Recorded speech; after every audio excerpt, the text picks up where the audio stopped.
வணக்கம். இதில் தெய்வம் வந்துட்டு நம்மக்கிட்ட பேசுகிறதுக்கு நம்ம என்ன செய்யணும் அப்படிங்கிறத நான் வந்துட்டு சொல்கிறேன்.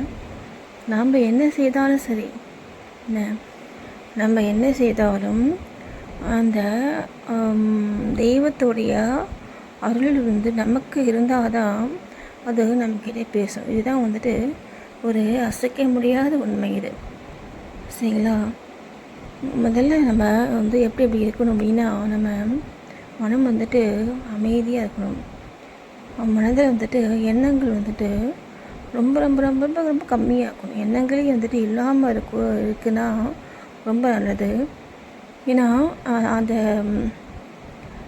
கடவுள் வந்துட்டு எந்த ஸ்டேட்லேயே எந்த ஸ்டேஜில் வந்து இருப்பாரோ அதே நிலையில் நம்ம இருக்கிறோம் அப்படின்னா தான் அது வந்துட்டு நம்மக்கிட்ட வந்துட்டு ஒன்றா வந்துட்டு ஒரு ஃப்ரெண்டு மாதிரி நம்மக்கிட்ட வந்து பேசும் இல்லைங்களா? இப்போ உங்கள் ஃப்ரெண்ட்ஸு கூட சரி, நமக்கு யாரும் நமக்கு நம்முடைய மன எண்ணங்களுக்கும் சிந்தனைகளுக்கும் வந்துட்டு தோதாக வந்துட்டு யார் இருக்காங்களோ அவங்க தான் நமக்கு ஃப்ரெண்ட் ஆகிறாங்க இல்லையா? அவங்களோட தான் நம்ம பேசுகிறோம் இல்லையா? அதே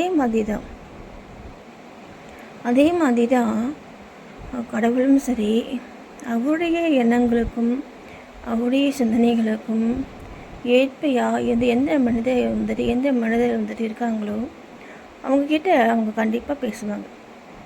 இது வந்துட்டு ஒரு அசைக்க முடியாத உண்மை. அப்போது நம்ம வந்து நம்மளுடைய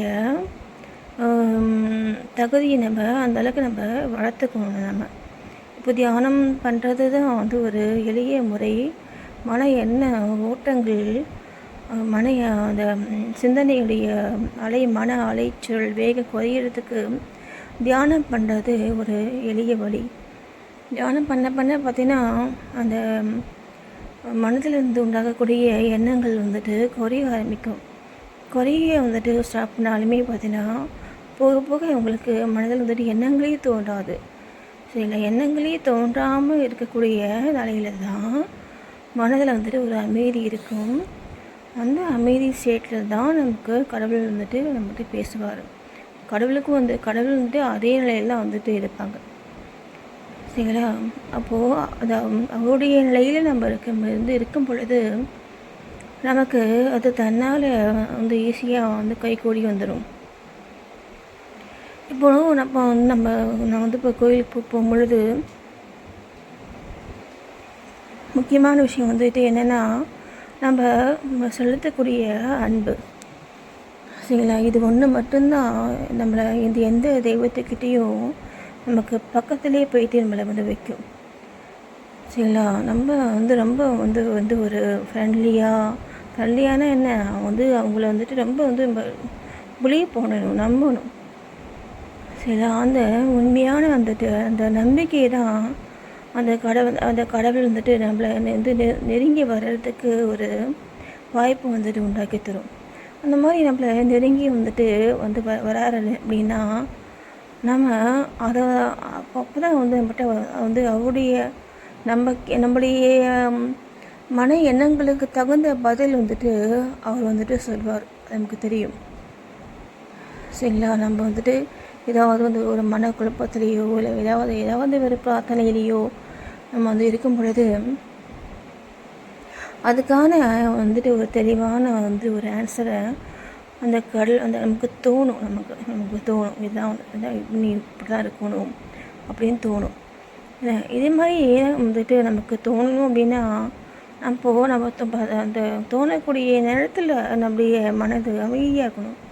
அமைதியாக இருந்தால் தான் நம்முடைய மனதில் வந்துட்டு கடவுளுடைய அவருடைய எண்ணங்கள் நமக்கு தோண வந்து வைக்க முடியும் இல்லையா? அப்போ நம்மளே பார்த்தோன்னா கஷ்டமுச்சு நிறைய எண்ணங்கள் வந்து ஒரு மன வருத்தங்கள் அது மாதிரிலாம் இருக்கும் பொழுது நமக்கு அந்த மாதிரி வந்து அந்த கடவுளுடைய வந்து நெருங்கி போகிறதுங்கிறது ஒரு நடக்காத காரியமாக இருக்கும். சரிங்களா? அதனால் நான் அதான் சொல்கிறது, எந்த வந்து ஒரு சூழ்நிலையிலையுமே நம்ம மனதை வந்துட்டு அமைதியாக நம்ம வந்துட்டு இருக்கணும். அப்படின்னா யாரே வந்துட்டு எந்த சூழ்நிலையில் நம்ம இருந்தாலுமே, இல்லை யார் மூலமாக நமக்கு எந்த நல்லது கெட்டது எதுவாக இருந்தாலும் சரி, நம்ம அதெல்லாம் வந்துட்டு ஒரு தூரமாக நம்ம வந்துட்டு வச்சுட்டு நம்ம மனதை நம்ம அமைதியாக நம்ம வந்துட்டு இருக்கும் பொழுது தான் அமைதியாக அந்த ஆல்ஃபா ஸ்டேட் சொல்லுவாங்க இல்லையா, ஆல்ஃபாவுக்கு கீழே ஒரே தீட்டா ஸ்டேட், ஆல்ஃபா தீட்டா. இப்போ குழந்தைங்க இருக்கக்கூடிய நிலம் வந்து பார்த்தீங்கன்னா தீட்டா ஸ்டேட் சொல்லுவாங்க. அது இல்லை, அப்போ அது ஆல்ஃபா ஸ்டேட்டில் தான் நமக்கு வந்து பார்த்திங்கன்னா ஆல்ஃபா தீட்டா அந்த 2 ஸ்டேட்டு தான் நமக்கு மன அலைச்சூழல் வந்துட்டு ரொம்ப வந்துட்டு குறைஞ்சிருக்கும். இந்த ஸ்டேட்டில் வந்துட்டு தான் நமக்கு அந்த அதே ஸ்டேட்டில் தான் அந்த கடவுளுடைய நிலையை வந்துட்டு அதுதான். இப்போது அந்த ஸ்டேட்டில் நம்ம இருக்கும் பொழுது ஈஸியாக அவங்க நம்மளோட வந்துட்டு ஒரு மிங்கில் ஆகிறதுக்கு ஒரு வாய்ப்பு நம்ம உண்டாக்கி தரும். சரிங்களா? நம்ம பிரார்த்தனை வந்துட்டு நிறைவேறணும், நம்ம வந்துட்டு ஒரு மனம் வந்துட்டு திருப்தியாக சந்தோஷமாக நம்ம வந்துட்டு இருக்கணும் அப்படின்னாலுமே நமக்கு நம்ம வந்துட்டு இந்த நிலையில தான் நம்ம இருக்கணும். ஆனால் அந்த மாதிரி இருக்க முடியாத அளவுக்கு நம்முடைய மனதில் வந்துட்டு எண்ணங்கள் அதிகமாக வந்துட்டு வர மாதிரி நமக்கு அந்த சூழ்நிலைகள் இருக்கிறதுனால நம்ம அந்த நிலைக்கு போக முடியறதில்ல இல்லைங்களா? அப்போது அந்த நிலைக்கு போகணும் அப்படின்னாலுமே நமக்கு அதுதான் உட்காந்து தியானம் பண்ணுங்கள். தியானம் பண்ணும் பொழுது எண்ணங்கள் நிறைய வரும். வர வர வர வர அப்படியே வந்துட்டு வெளியே போய்கிட்டே இருக்கும். சும்மா நம்ம கண்ணை மூடி உட்காந்து நம்மளை ப்ரீத்திங்கை கவனிச்சிட்டு இருந்தாலே போதும்.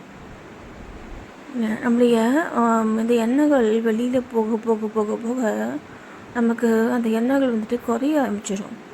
எண்ணங்கள் குறைய ஆரம்பிக்க நமக்கு எண்ணங்களே வந்துட்டு தோணாது. இல்லை, எண்ணங்களே வந்துட்டு தோணாது.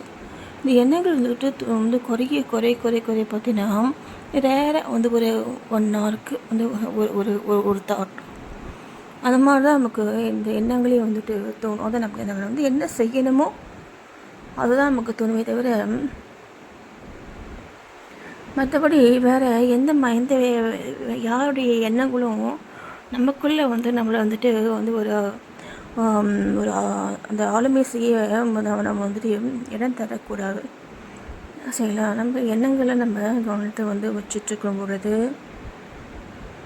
ஈஸியாக நம்ம கடவுள்கிட்ட பேசுகிறதுங்கிறது வந்துட்டு ஒரு ஈஸியான ஒரு வழியாக மாறிடும்.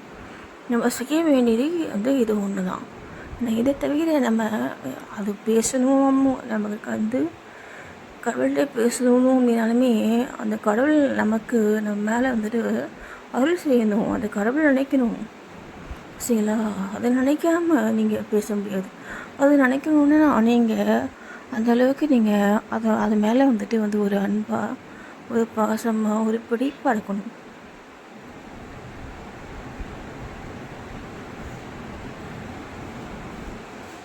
இந்த மாதிரி நீங்கள் இருக்கும் பொழுது கண்டிப்பாக அந்த கடவுள் நீங்கள் கேட்குற கேள்விக்கும் சரி, இல்லை உங்களுடைய மனதில் இருக்கக்கூடிய குழப்பங்களுக்கும் சரி ஒரு விடை கண்டிப்பாக சொல்லுவார். சரிங்களா? அதனால் நீங்கள் எந்த சூழ்நிலையில் நீங்கள் இருந்தாலுமே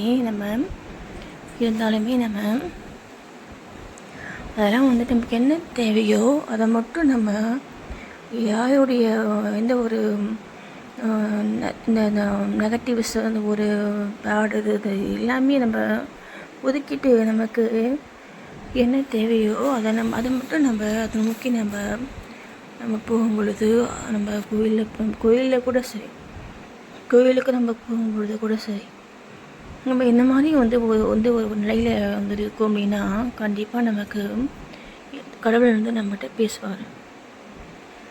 சரிங்களா? நம்ம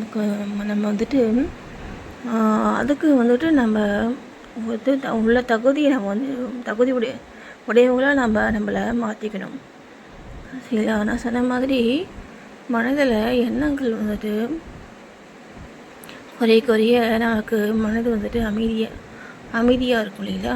அந்த சூழ்நிலையில் தான் நமக்கு கடவுள் பேசுவார். இப்போ என் மனதில் எண்ணங்கள் குறையணும்னா இந்த யார் மேலேயும் இல்லை மற்றவங்க புற காரணங்களால் நமக்கு உண்டாகக்கூடிய எல்லா விஷயங்களையும் நம்ம தூரமாக வந்து ஒதுக்கி வச்சிடணும். சரிங்களா? அந்த மாதிரி ஒதுக்க முடியாத நிலையில் இருக்கி சரிங்களா? அதே மாதிரி எந்த ஒரு ஒரு நமக்கு தேவையில்லாத மற்றவங்களுடைய எண்ணங்கள் நமக்கு நம்முடைய ஆன்ம பலத்தை குறைக்கும்.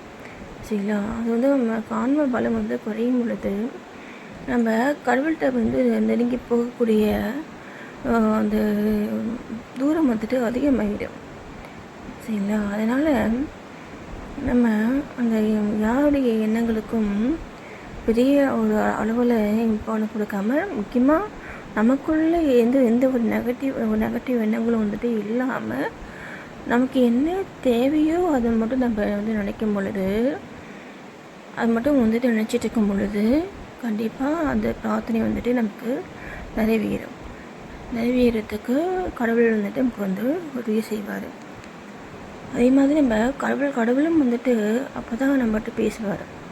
இப்போ நீங்கள் ஒரு கோயிலுக்கு போகிறீங்க அப்படின்னா, நீங்கள் இந்த மாதிரி ஒரு ஸ்டேட்டில் தான் எண்ணங்கள் இல்லாத ஒரு ஸ்டேட்டில் தான் நீங்கள் கடவுள்கிட்ட நீங்கள் பேச முடியும். கடவுள் உங்ககிட்ட பேசுவார். அதே மாதிரி நீங்கள் அந்த கடவுள் மேலே உண்மையான அன்பு இருக்கணும். இல்லை, உண்மையான அன்பு, நம்பிக்கை இரண்டும் இருக்கணும். இது ரெண்டும் இருக்குது அப்படின்னா கண்டிப்பாக அந்த கடவுள் உங்ககிட்ட பேசுவார். சரிங்களா? ஒன்று நம்மளுடைய தேவைகளை நம்ம கேட்குறதுக்கு நம்ம நம்ம கேட்குறதுக்கான அந்த மனநிலை நமக்கு இருக்கணும். அதே மாதிரி அதை நிறைவேற்றி தரத்துக்கு கடவுள் நமக்கு எப்படி நம்மளும் மிங்கிள் ஆவார் அப்படின்னா, நம்ம நம்பணும். நம்ம அந்த கடவுள் நம்பும் பொழுது கண்டிப்பாக நமக்கு தேவையான ஆன்சரை நமக்கு சொல்வார்.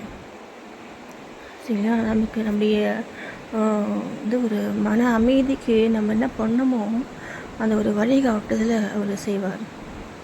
அதுக்கு நம்ம என்ன பண்ணணும்னா, நல்ல எண்ணங்கள் நம்மகிட்ட இருக்கணும். நமக்கு என்ன தேவையோ அதை மட்டும் அதை நோக்கி மட்டும்தான் நம்முடைய பயணம் இருக்கணும். நன்றி.